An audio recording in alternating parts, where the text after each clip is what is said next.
Hello दोस्तों, आज हम बात करेंगे दर्द और आनंद के बारे में, जो जीवन रूपी सिक्के के दो पहलू हैं। क्योंकि हमारा जीवन इन्हीं के इर्द गिर्द भागता रहता है और हमें आनंद चाहिए होता है और दर्द से छुटकारा।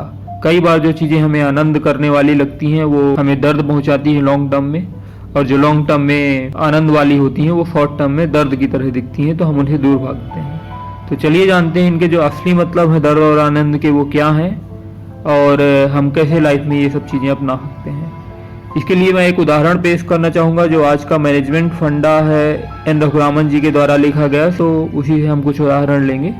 चलिए सुनते हैं। दर्द और आनंद जिंदगी नाम के सिक्के के दो पहलू हैं। जब हम अपने व्यवहार को बहुत परिपक्वता के साथ देखना शुरू करते हैं तो हमें महसूस होता है कि हमारे और हमारे बारे में कई पहलुओं में भारी बदलाव की जरूरत है।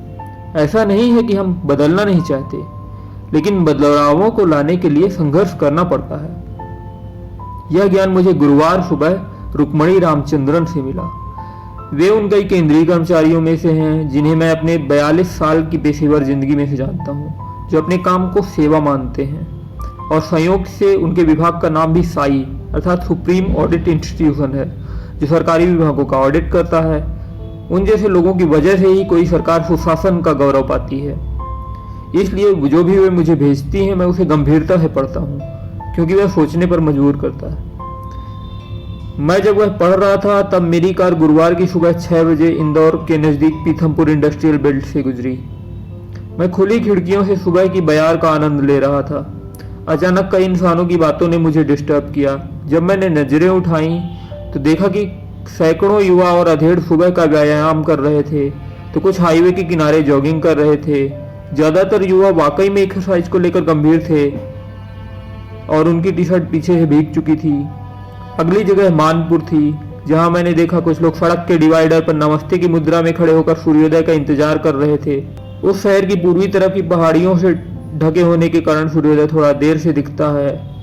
अगर उन पर बादल हो तो सूरज के निकलने में और ज्यादा समय लगता है। इसलिए कुछ बुजुर्ग थोड़ा कष्ट उठाते हुए रोड के डिवाइडर पर इंतजार करते हैं कि सूर्य का अभिवादन करें और फिर अपनी मॉर्निंग वॉक शुरू करें।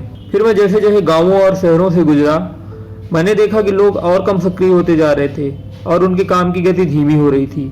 सड़क के किनारे ढाबे या तो खुले थे या खुल रहे थे, लेकिन हर गांव झाड़ू लगाने और पानी छिड़कने तथा यात्रियों के लिए तैयार होने में पिछले गांव से पीछे चल रहा था। जब मैं सुबह 9 बजे मालेगांव पहुंचा तो कुछ लोगों को खटिया पर बैठे देखा, जो गुजरने वालों को ऐसे देख रहे थे कि जैसे वे खुद पर्यटक हों और रोड पर हमारी प्रदर्शनी लगी हो। मध्य प्रदेश के पीथमपुर से महाराष्ट्र के मालेगांव के बीच मैंने एक अजीब चीज देखी। पीथमपुर की तुलना में मालेगांव में तोन ज्यादा बड़ी थी। ऐसा नहीं है कि वे बीमार थे, लेकिन सूर्योदय पर पसीना बहाने वाले गांवों के लोगों की तुलना में कम सक्रिय लोग जरा मोटे थे। फिर मैंने देखा कि यह मोटापा इस आधार पर बदल रहा था कि कौन सा गांव शहर सूर्योदय के दौरान कितना सक्रिय रहता है। यह बात जब मैंने ब्रेक के दौरान एक स्थानीय से साझा की तो उसने कहा कि सभी बदलना चाहते हैं, लेकिन ज़्यादातर ऐसा नहीं कर पाते, जिससे धीरे धीरे अक्षमता पनपती है। इससे हताशा जारी रहती है, क्योंकि हम मनसा के स्तर पर तो बदलने में सक्षम हैं, लेकिन अपने कार्यों में लागू नहीं कर पाते। जबकि सोना और सुस्ती आनंद है और जॉगिंग दर्द। सिर्फ इच्छा करना बदलाव नहीं लाएगा, क्योंकि दर्द और आनंद एक ही सिक्के के दो पहलू हैं। फंडा यह है कि खुद को बेहतरी में बदलाव लाने के लिए आपको कष्ट और आनंद के मायने बदलने पड़ेंगे। जो थोड़े समय के लिए आपको सुख दे सकता है पर लॉन्ग टर्म के लिए आपको कष्ट दे सकता है। अगर आपने अपने स्वास्थ्य का ख्याल नहीं रखेंगे तो आगे चल के बीमारियां होंगी, बड़ी बीमारियां होंगी। खर्चा तो होगा ही, पर कष्ट भी होगा और आपका समय भी बर्बाद होगा। बशर्ते अगर आप जॉगिंग करते हैं, ये सब चीजें करते हैं, हाँ सुबह उठने में आपको थोड़ा तकलीफ होगी, पर आप जब इसे आदत बनाएंगे तो आपको वही सुबह सुनहरी लगने लगेगी। बस एक नजरिया बदलने की और एक तरह से एक्शन लेने की बात है।